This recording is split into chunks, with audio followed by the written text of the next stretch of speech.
La vie terrestre est finie, mais ce qu'elle cherche à construire ne l'est pas.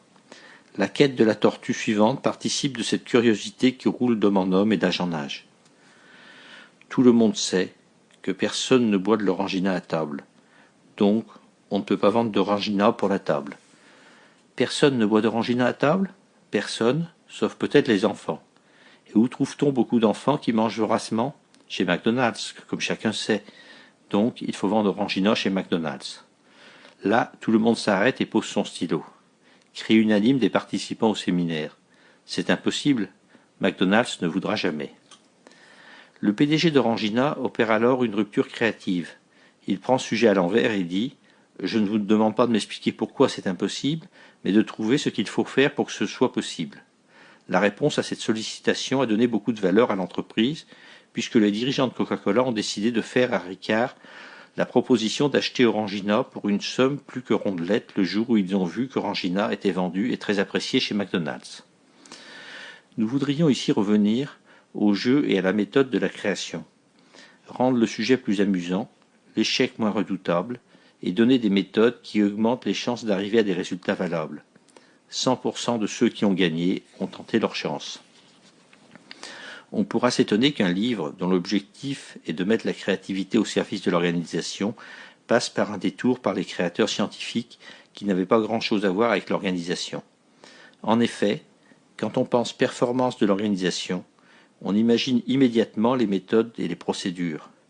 Les méthodes qui favorisent la créativité seront d'ailleurs développées dans le chapitre 5 de cet ouvrage. Mais la création sollicite une autre dimension de nous-mêmes, qui se distingue de la méthode. Il s'agit de l'instant créatif qui demeure toujours une sorte de miracle et une rébellion contre la méthode et les méthodes. Il faut tenir le sujet par les deux bouts. Seuls les créateurs témoignent de cette dimension de la création.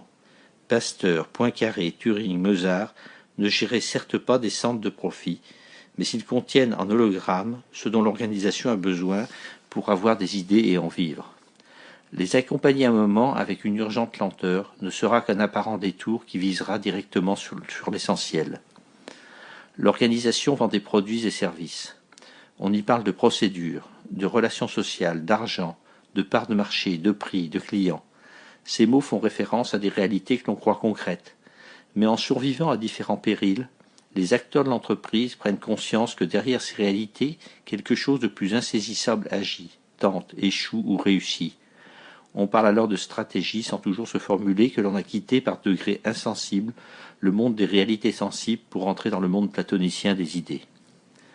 De ce monde-là, nous ne savons pas grand-chose, sinon qu'il est créé par l'homme et se confronte au réel avec un bonheur variable. L'organisation est un des lieux de cette confrontation, avec une norme de jugement de nature économique. La création et l'argent se rencontrent dans l'organisation. C'est l'histoire de cette rencontre que nous voudrions raconter. La raconter en parlant du point de vue de la création, pour ne rien lâcher de ce qu'elle porte. Chapitre 1. Pensée à côté. Pasteur invente la vaccination. Un jour, une jeune vachère vient consulter l'étudiant en médecine Édouard Jenner, qui diagnostique une petite vérole. « Non, dit-elle, je ne peux pas avoir la petite vérole, j'ai déjà eu la variole. » Jenner, loin de considérer comme fantaisiste l'affirmation de la jeune vachère, cherche à en tester la validité.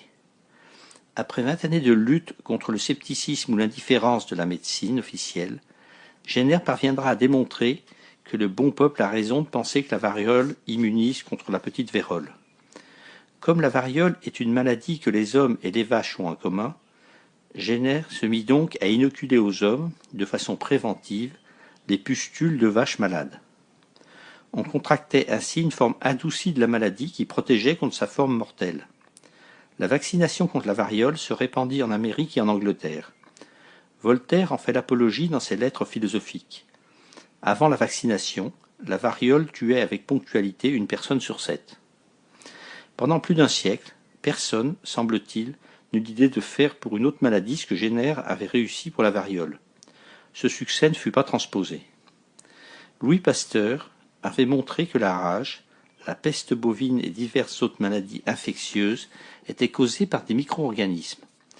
Au printemps 1879,